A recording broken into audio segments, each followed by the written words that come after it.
नमस्कार. आपण पाहत आहात लोक तुफान न्यूज. सत्याचा आवाज, जनतेचा विश्वास. भक्तेश्वर नगरात तणावाचे सावट, 7 नागरिकांवर दबाव टाकल्याचा गंभीर आरोप.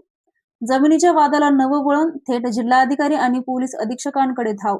भीतीचे वातावरण निर्माण केले जात आहे. नागरिकांचा संतप्त आरोप. बेकायदेशीर ताबा, जमीन वाद आणि मूलभूत सुविधांचा प्रश्न. प्रशासनाला चौकशीची मागणी. जालना शहरातील भक्तेश्वर नगर परिसरातील जमीन वाद आणि नागरिकांवर कथित दबाव टाकल्याच्या आरोपामुळे नव्या वादाला तोंड फुटले आहे. प्रभाग क्रमांक 473 आणि 474 मधील रहिवाशांच्या वतीने नेताजी सुभाषचंद्र बोस सेना सर्व समाज सामाजिक संघटनेचे संस्थापक अध्यक्ष रतन आसाराम लांडगे यांच्या नेतृत्वाखाली जिल्हाधिकारी आणि पोलीस अधीक्षक यांना निवेदन देण्यात आले. या निवेदनामध्ये परिसरातील 7 नागरिकांवर मानसिक दबाव आणला जात असून त्यांच्यामध्ये भीतीचे वातावरण निर्माण करण्यात येत असल्याचा गंभीर आरोप करण्यात आला आहे. या संपूर्ण प्रकरणाची निष्पक्ष आणि सखोल चौकशी करून दोषींवर योग्य कारवाई करण्यात यावी अशी मागणी नागरिकांनी केली आहे. याचबरोबर भक्तेश्वर नगरातील संबंधित सर्व क्रमांकाच्या जमिनीवर बेकायदेशीररित्या ताबा मिळवून घरे उभारण्यात आल्याचाही आरोप निवेदनात करण्यात आला आहे. या प्रकरणाची महसूल विभागामार्फत आणि संबंधित यंत्रणांकडून चौकशी करून सत्य बाहेर आणावे, तसेच हा प्रश्न न्यायालयीन किंवा मंत्रालयीन स्तरावर सोडवावा अशी मागणीही करण्यात आली आहे. फक्त जमीन वादच नव्हे तर परिसरातील नागरिकांनी मूलभूत सुविधांचाही प्रश्न उपस्थित केला आहे. भक्तेश्वर नगरात रस्ते, पाणी पुरवठ्याची पाईपलाईन आणि पथदिव्यांची व्यवस्था तातडीने करण्यात यावी अशी मागणी निवेदनातून करण्यात आली आहे. भविष्यात या परिसरातील जमिनीची विक्री किंवा हस्तांतरण थांबवून अनेक वर्षापासून वास्तव्यास असलेल्या नागरिकांच्या हक्काचे संरक्षण करण्याची मागणीही करण्यात आली आहे. या निवेदनावर रतन आसाराम लांडगे, गोधा बाबूराव खरात, प्रकाश किसन जाधव, राधा रतन लांडगे, करण किसन लांडगे, लक्ष्मण हागरणे, लक्ष्मण कांबळे यांच्यासह अनेक नागरिकांच्या स्वाक्षऱ्या आहेत.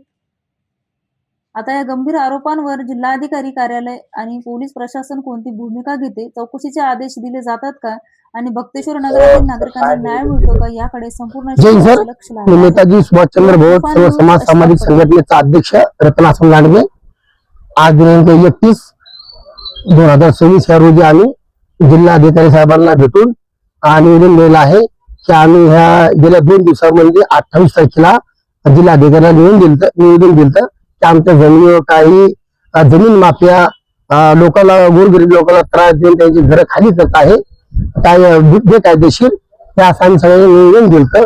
पण ज्या रोजी निवेदन दिलं त्याच रात्री रातच्या 12 वाजता काही गुंड माफिया ते लोक येऊन आमच्या काही 3 लोकांना, 7 लोकांना त्यांनी रात्री धमकवलं. त्यांना सांगितलं की माझ्या बाऱ्यामध्ये जर तुम्ही निवेदन कसं काय दिलं, मी तुमच्यावर हाणामारीचा गुन्हा दाखल करीन. त्यामुळे भीतीच्या पोटी आमच्या काही लोकांनी 5-7 लोकांनी ते येऊन इथं त्यांनी सांगितलं की बाबा आम्हाला कोणीही धमकावलं नाही, कोणी घाबरलं नाही. त्यांनी असं घाबरच्या पोटी त्यांनी सांगितलं. तर आमच्या सगळ्या भक्तेश्वर नगरच्या नागरिकांच्या कानावर हे गेलं तर आम्ही आज विचार करून सगळे इथं आलो आणि त्यांनी सांगितलं की ह्या निवेदनाचं आम्ही इथं खंडणी करतो. आम्ही खंडनाने माझ्या नावाचा अर्ज आहे, सगळ्या लोकांच्या सह्या आहेत. ते 7 लोक आमच्यातून निघले आहे, त्यांचा काहीही संबंध नाही. आम्ही साहेबाला निवेदन दिलं आहे आणि त्याला सांगितलं की तात्काळ 1 नंबर आरोपी अनिल शेलके राहणारा रंबाजीनगर आणि 2 नंबर कृष्णा पांडव राहणारा इंदेवाडी, 3 नंबर विकी हिवाळे राहणारा एसपी ऑफिसच्या पाठीमागे तांड्यावर आणि यांना मार्गदर्शन करणारे शुभांगी दत्तात्रय नांदगावकर ही राहणारी महिला आहे. राहणारी ही आपली नाशिकला आहे ही महिला. आणि वरकड हॉस्पिटल पाशी चंद्रप्रकाश अग्रवाल हा येते. हे 5 लोक हे खेळ करायला लागले. त्या 5 लोकांवर तात्काळ गुन्हा दाखल करून खुलासा करावा आणि हे आसुळ जेल पाशी गायरान धरून सरी लोकांना तिथं ठाकूर माकून घर बाजून सरी तिथं त्यांच्याकडे 1 लाख रुपये घेऊन त्याला तिथं बसवं लागले आणि ह्या जमीन उठून जमीन आम्ही तिथं बसलो. त्याची तात्काळ कारवाई करावा, कारण की आमचे भक्तेश्वरचे नागरिक खूप तापलेले आहेत, खूप संतापलेले आहेत. आमच्या हस्ते जर काही वाकडे तिकडे झाले तर जबाबदार हे आमचे सरकार राहील. तात्काळ याला रोखावा आणि यांच्यावर गुन्हा दाखल करावा.